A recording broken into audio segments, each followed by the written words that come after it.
और सीधे आपको लिए चलते हैं गंगोलीहाट विधानसभा, जहां पर पुष्कर सिंह धामी क्या कह रहे हैं, सुनते हैं। 25 लाख भाई बहनों के लिए लगा हूं और लगातार हम इसको लेकर आगे बढ़ रहे हैं। एक एक पल का और एक एक क्षण का उपयोग कर रहे हैं। जैसे विसुंदर बतूर हमने जो है कैबिनेट में लगातार जितनी भी हमने कैबिनेट की बैठक करी है, मंत्रिमंडल की हमारी बैठक होती है, एक बैठक में हम 60-70 फैसले लेते हैं और हमने अभी कितनी कर दी होंगी, 500 से भी ज्यादा फैसले ले लिए और केवल फैसले नहीं लिए हैं। मैं यहां से बोलूंगा तो बड़ा लंबा हो जाएगा। आज चुनाव में आपके बीच में ऐसे लोग भी आ रहे हैं जो सेना को गाली देते थे। जनरल रावत जो हमारे मान सम्मान के प्रतीक थे, पूरे देश के पहले सीडीएस थे, पहले सेना के प्रमुख थे और उत्तराखंड से बने थे जनरल बिपिन रावत। वो हमारी देश की सेना के भी शान थे, हमारे उत्तराखंड की भी शान थे, देश की भी शान थे। अभी एक हेलीकॉप्टर दुर्घटना में उनका निधन हो गया। पिछले सालों में एक पार्टी के लोग, कौन सी पार्टी, जिस पार्टी ने 60 सालों तक इस देश के अंदर राज किया है, वो कहते थे जनरल रावत दिल्ली के गुंडे हैं, सेना के लोगों से सर्जिकल स्ट्राइक का हिसाब मांगते थे। और पिछले दिनों देहरादून में रैली कर रहे थे और रैली में क्या कर रहे थे, जिन जनरल रावत को और सेना को जो गाली देते थे, वोट लेने के लिए उनका फोटो लगा रहे थे, फोटो लगा रहे थे अपना। इसी प्रकार से मोदी जी गंगा में स्नान कर रहे थे तो युवराज, पार्टी के युवराज, वो कह रहे थे कि मोदी जी को गंगा में स्नान नहीं करना चाहिए। अरे भाई, गंगा भक्त गंगा में स्नान नहीं करेगा तो कहां करेगा? मैं तो आप ही लोगों से पूछता हूं, क्या मोदी जी को गंगा स्नान नहीं करना चाहिए? क्या मोदी जी को केदारनाथ का मंदिर नहीं बनाना चाहिए? क्या मोदी जी को राम मंदिर बनाना चाहिए कि नहीं बनाना चाहिए? जरा जोर से बोलिए ना आप लोग, ये आवाज मोदी जी तक जाएगी। हमारी माताएं बहनें बोले, मोदी जी को बद्रीनाथ जी में जो मंदिर बन रहा है बनाना चाहिए कि नहीं बनाना चाहिए? अब उनको जो है मोदी जी के इन कामों से भी दिक्कत है, उनको सेना के कामों से भी दिक्कत है। अपने समय में कुछ काम नहीं किए। एक नेताजी है हमारे, अब वो कहते हैं उत्तराखंडियत आ गई है। जब उत्तराखंड बन रहा था तो सबसे पहले विरोध कर रहे थे, सबसे पहले उत्तराखंड का विरोध करने वालों। और आज कहते हैं कि उत्तराखंड जिंदा रहना चाहिए, उत्तराखंडियत जिंदा रहनी चाहिए। और इसके समय में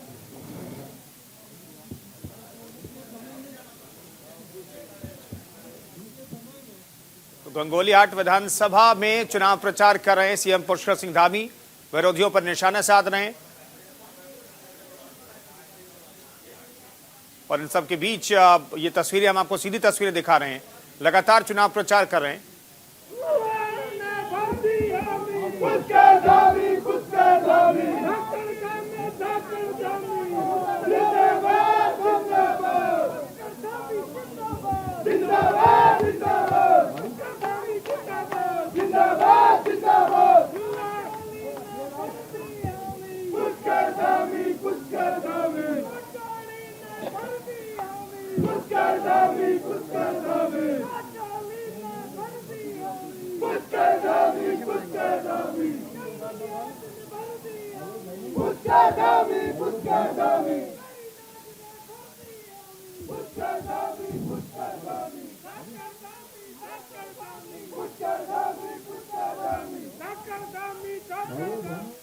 तो ये कुछ टेक्निकल प्रॉब्लम आ गई है माइक में, इस वजह से उनकी आवाज फिलहाल नहीं पहुंच पा रही है। लेकिन ये सीधी तस्वीरें हम आपको दिखा रहे हैं। गंगोलीहाट विधानसभा में इस वक्त मुख्यमंत्री पुष्कर सिंह धामी मौजूद हैं, विरोधियों पर निशाना साध रहे हैं।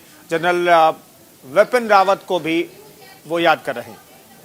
कुर्सी के लिए मची हुई तकरार होती है। अभी आप देख रहे होंगे किस प्रकार से कुर्सी को लेकर उनके यहाँ मार मची हुई है।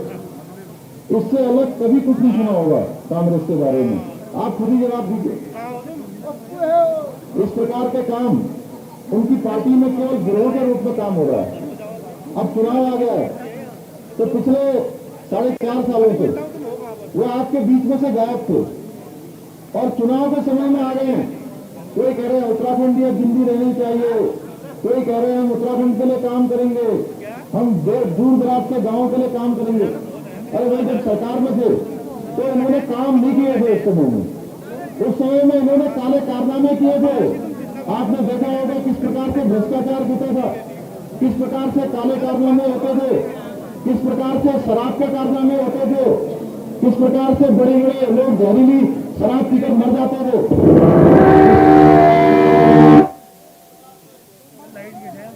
किस प्रकार से इन्होंने जो करप्शन किया वो किसी से छिपा हुआ नहीं है। इन्हें राज्य की सत्ता केवल और केवल दिल्ली में बैठे हुए लोगों के लिए चाहिए या अपने परिवार वालों के लिए चाहिए। इसके अलावा इन्हें कुछ नहीं चाहिए। इन्हें अपने काले कारोबार जमाने के लिए सत्ता चाहिए। आपने देखा होगा, हम में से सभी लोग जानते हैं कि इनके काले कारनामे रोज अखबारों की हेडलाइन हुआ करते थे। इनके काले पंजे के निशान आज भी हमें याद आते हैं कि वो कैसा शासन होता था। इन्होंने प्रदेश में अगर कुछ किया होता, प्रदेश को लुटवाने का काम किया और कुछ नहीं किया इन्होंने। चुनाव नजदीक देखकर आपके आसपास आकर आप झूठे वादों का एक पिटारा लेकर आ रहे हैं। आपके प्रति ये कितने गंभीर हैं, इस बात से अंदाजा लगा लीजिए कि 4.5 सालों तक ये एक दिन भी यहां नहीं आए। इनके वादे चाशनी से लिपटे चाबुक जैसे हैं। ये दिखते तो मीठे हैं, लेकिन उत्तराखंड की पीठ पर इनके चाबुक से पड़े चोट के निशान अब तक हरे हैं जो इन्होंने पिछली सरकार में किए हैं। देवभूमि को इनके द्वारा दी गई हर चोट का इलाज केवल और केवल आपका वोट है। और आने वाले चुनाव में आपने निश्चित रूप से इनको जवाब देना है। मैं जानता हूं आज जिस प्रकार से यहाँ पर विशाल संख्या में आप सब लोग आए हैं, ये बिल्कुल प्रत्यक्ष इस बात का उदाहरण है कि निश्चित रूप से जनता एक बार पुनः यहाँ पर भारतीय जनता पार्टी को पुनः सरकार में लाने वाली है। और मोदी जी के नेतृत्व में अगले 5 साल जो आपके बीच में बहुत सारे कामों की लिस्ट है। अभी हमारी विधायक जी ने इतने सारे काम यहाँ गिनाए हैं।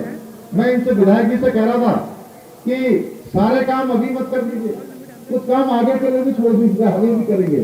तो मैं आप सभी का पुनः बहुत धन्यवाद करता हूं कि आप बड़ी संख्या में आए। आप लोगों ने अपना यहाँ पर आशीर्वाद दिया, समर्थन दिया और जितनी भी योजनाओं के लिए बहुत सारे अभी हमारे ये कई सारे पर्चे यहाँ पर आए हैं। इन सभी पर्चों को मैं अपने साथ लेकर जा रहा हूँ। इन सभी पर हम कार्रवाई करेंगे। आप सबका बहुत बहुत धन्यवाद। जय हिंद, जय भारत, जय उत्तराखंड। भारत माता की, भारत माता की, भारत माता की। सीएम पुष्कर सिंह धामी को आप सुन रहे थे। गंगोलीहाट विधानसभा में वो मौजूद हैं और अपनी सरकार की उपलब्धियां गिना रहे हैं, विरोधियों पर निशाना साध रहे हैं। उन्होंने पिछली कांग्रेस सरकार पर भी निशाना साधा। उन्होंने कहा कि जब उनकी सरकार बनी थी तो विकास क्यों नहीं किया, योजनाएं क्यों धरातल पर नहीं उतरी, क्यों उत्तराखंडी को जीवित रखने के लिए आपने प्रयास नहीं किया। अब जब आप सत्ता से बाहर हैं तो फिर ऐसी बातें कर रहे हैं। और यहाँ पर देखिए, मुख्यमंत्री पुष्कर सिंह धामी को सुनने के लिए, देखने के लिए लोगों की भीड़ किस तरीके से यहाँ पर इकट्ठा हुई है। पहाड़ियों पर चढ़ करके लोग मुख्यमंत्री पुष्कर सिंह धामी की बात सुनने यहाँ पर पहुंचे थे।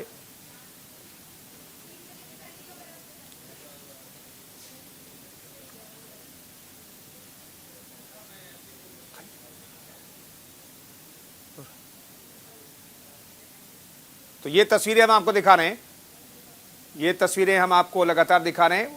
जहां पर रैली स्थल है वहां पर लोगों की भीड़ अच्छी खासी दिखाई दे रही है।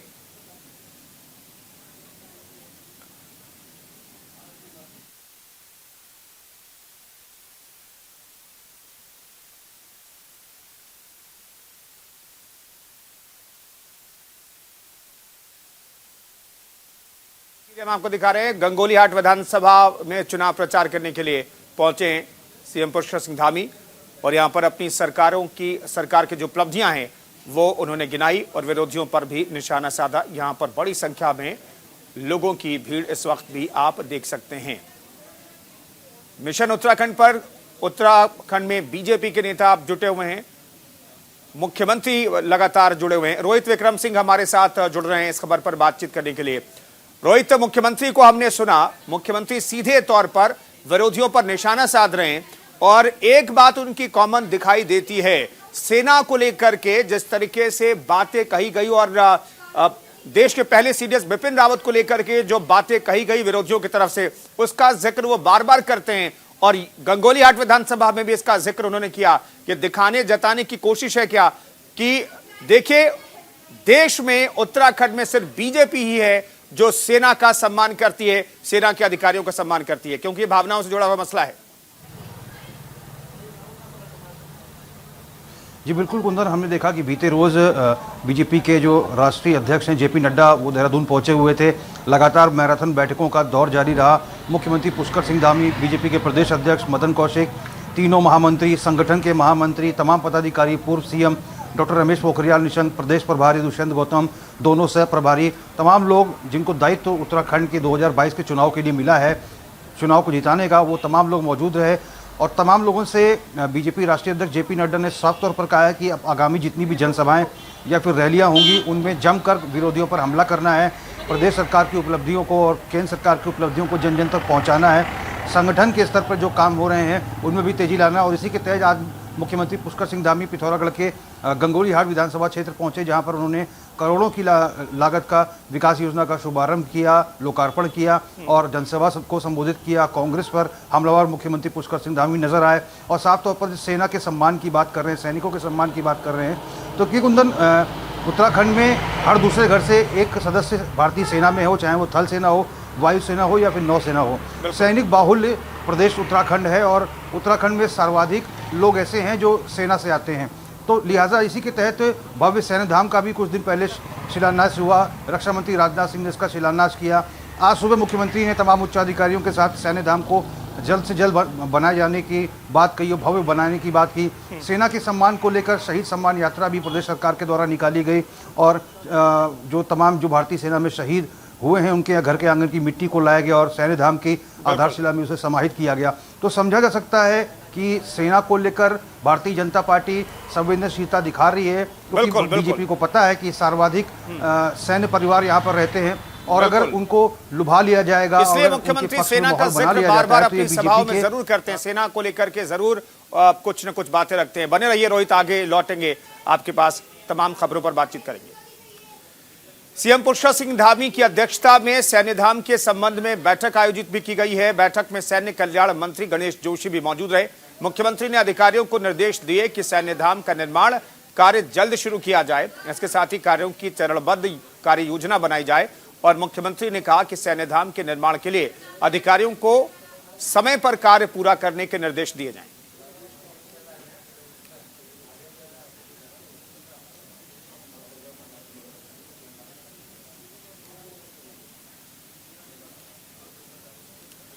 केंद्र सरकार ने देश में लड़कियों की शादी की उम्र बढ़ाने का फैसला लिया है और अब लड़कियों की शादी की उम्र 18 साल से बढ़ाकर 21 साल करने की तैयारी है।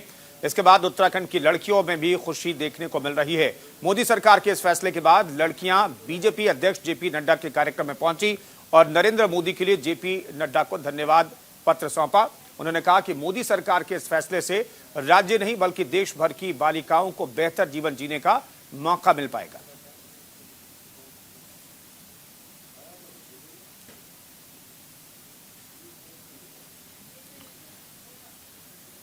मिशन उत्तराखंड में जुटी बीजेपी ने रुड़की के पिरान कलियर विधानसभा में बीजेपी पिछड़ा वर्ग सम्मेलन कार्यक्रम आयोजित किया, जिसमें ओबीसी मोर्चा के राष्ट्रीय उपाध्यक्ष नायब सिंह सैनी और राज्यसभा सांसद नरेश बंसल शामिल हुए। और इस मौके पर नायब सिंह ने बताया कि केंद्र सरकार ने पिछड़ा वर्ग के लिए जितनी योजनाएं लागू की वो किसी सरकार ने नहीं की है। उन्होंने ये भी कहा कि हमारी योजनाओं का लाभ हर वर्ग के लोग उठा रहे हैं और उत्तराखंड उत्तर प्रदेश में इस बार फिर से बीजेपी की ही सरकार आने वाली है।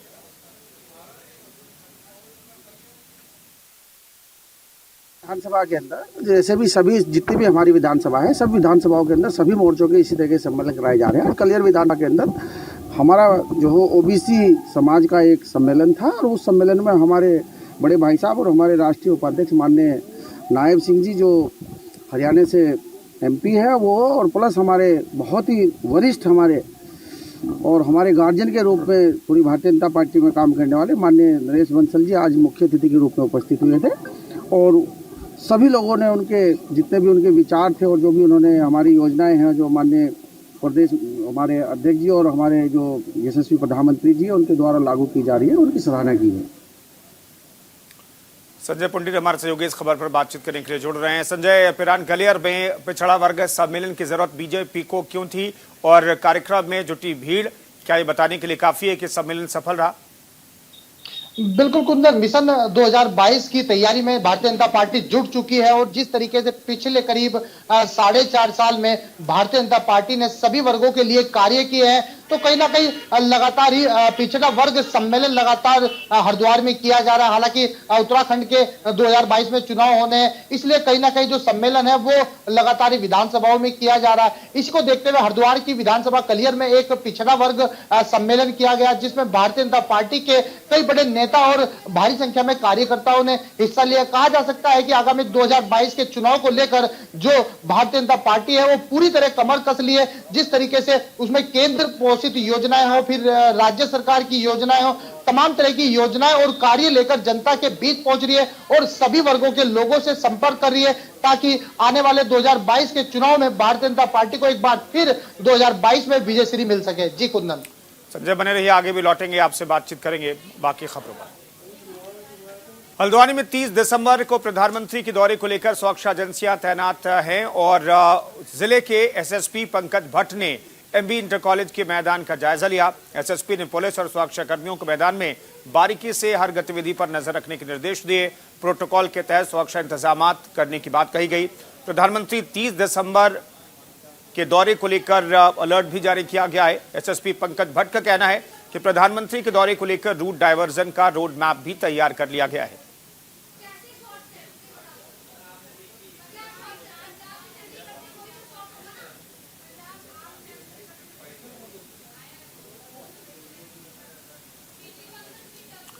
उत्तराखंड में विधानसभा चुनाव होने अगले साल और ऐसे में दल बदल की राजनीति भी जारी है।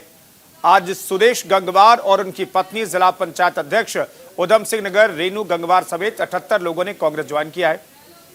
बता दें कि सदस्यता कार्यक्रम में पूर्व मुख्यमंत्री हरीश रावत, अध्यक्ष गणेश गोदियाल समेत कई बड़े नेता मौजूद रहे। वहीं इस मौके पर यशपाल आर्य ने बताया कि कांग्रेस पार्टी आने वाले 2022 के चुनाव में उधम सिंह नगर में भी अपना परचम लहराएगी। साथ ही प्रदेश अध्यक्ष गणेश गोदियाल ने कहा, कांग्रेस के लिए सौभाग्य का क्षण है, इन सभी का कांग्रेस पूरी तरह से सम्मान करेगी।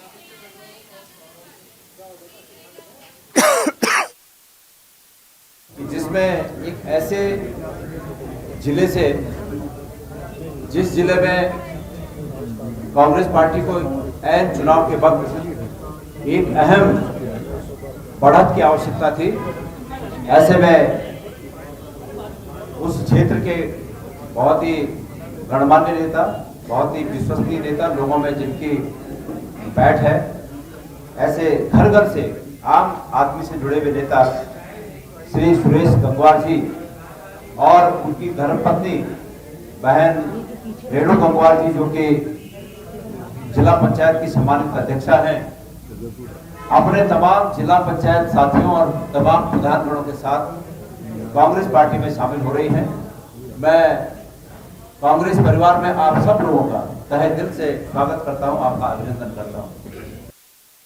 श्री चंदन नयाल जी जो जिला पंचायत के सदस्य हैं, देव सिंह जी, बचन सिंह जी, कुंवर सिंह जी, श्याम सिंह देवपा जी, शेतराम सिंह जी, किशोर सामंत जी, ये सब लोग भी, किशोर तो हमारे पार्टी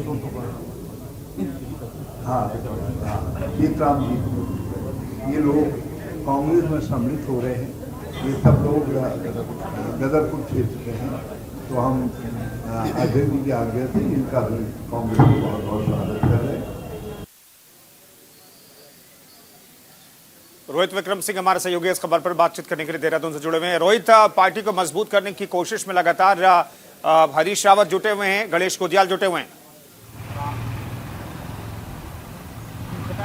बिल्कुल साफ तौर पर उधम सिंह नगर में बीजेपी को बड़ा झटका लगा है, क्योंकि यशपाल आर्य जो कांग्रेस के वरिष्ठ नेता है, उनके प्रयासों से जो जिला पंचायत अध्यक्ष हैं रेणु गंगवाल और उनके पति सुरेश गंगवाल और उनके साथ में 24 जिला पंचायत सदस्य आज भारतीय जनता पार्टी को छोड़ के उन्होंने कांग्रेस ज्वाइन किया है।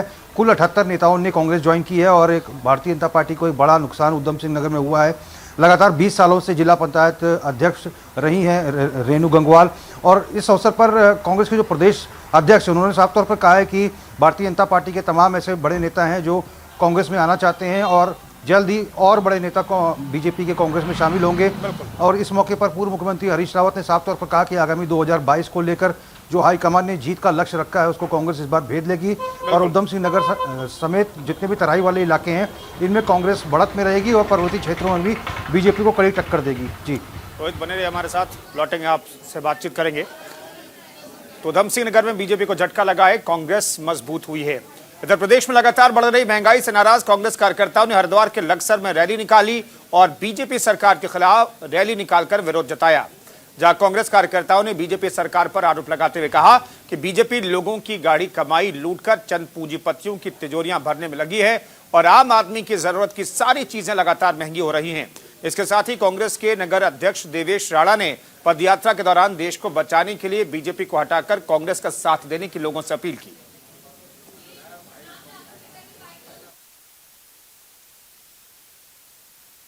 आक्रोश भाजपा सरकार के खिलाफ महंगाई को लेकर है।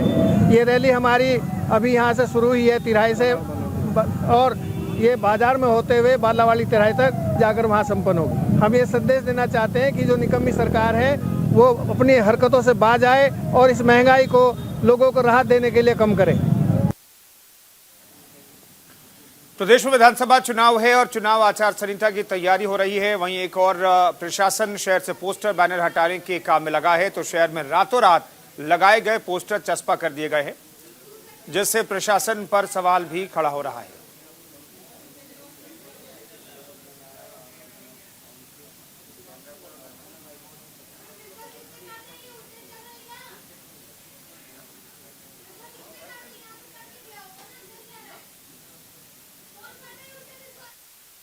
पार्टी की तरफ से तो बिजली, पानी, स्वास्थ्य, शिक्षा, रोजगार इस तरीके के पोस्टर जो है वो समय समय पर जनता के बीच में जाकर लगाए गए हैं, जिस तरीके की हमारे संयोजक माननीय अरविंद केजरीवाल जी ने घोषणाएं की हैं। लेकिन कुछ माध्यमों से पता लग रहा है कि कुछ पोस्टर लगाए जा रहे हैं जो जन समस्याओं को लेकर हैं। दिख रहा है उसमें कि मतलब किसी व्यक्ति विशेष के खिलाफ तो नहीं दिख रहे हैं वो, लेकिन व्यवस्था के खिलाफ उन पोस्टरों का मैसेज है।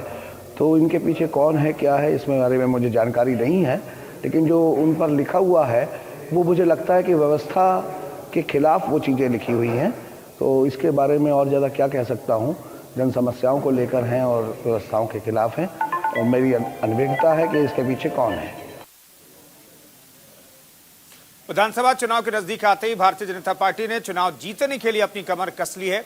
बाजपुर के गांव कनौरा में बीजेपी अल्पसंख्यक मोर्चा ने मुस्लिम कार्यकर्ता सम्मेलन आयोजित किया, जिसमें बीजेपी अल्पसंख्यक मोर्चा के राष्ट्रीय अध्यक्ष जमाल सिद्दीकी पहुंचे, जिसमें कार्यकर्ताओं ने जमाल सिद्दीकी का जोरदार स्वागत किया।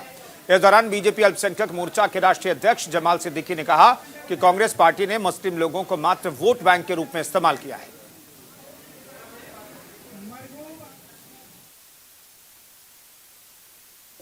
भारतीय जनता पार्टी ने शिक्षा का आधार बनाया है, भारतीय जनता पार्टी ने रोजगार को आधार बनाया है और भारतीय जनता पार्टी ने हर भारतवासी को भारत माता का लाल माना है, ना वोट बैंक माना है, ना अपना कोई बंधुआ मजदूर माना है। भारतीय जनता पार्टी अपने विकास के एजेंडे के माध्यम से माननीय मोदी जी का जो नारा है, सबका साथ, सबका विकास, सबका विश्वास और सबका प्रयास, इसके माध्यम से अल्पसंख्यक मोर्चा अब समाज में जा रहा है, समाज में चर्चा कर रहा है कि अगर आपको भारतीय जनता पार्टी दुश्मन बताई जा रही है तो उसका आधार क्या है।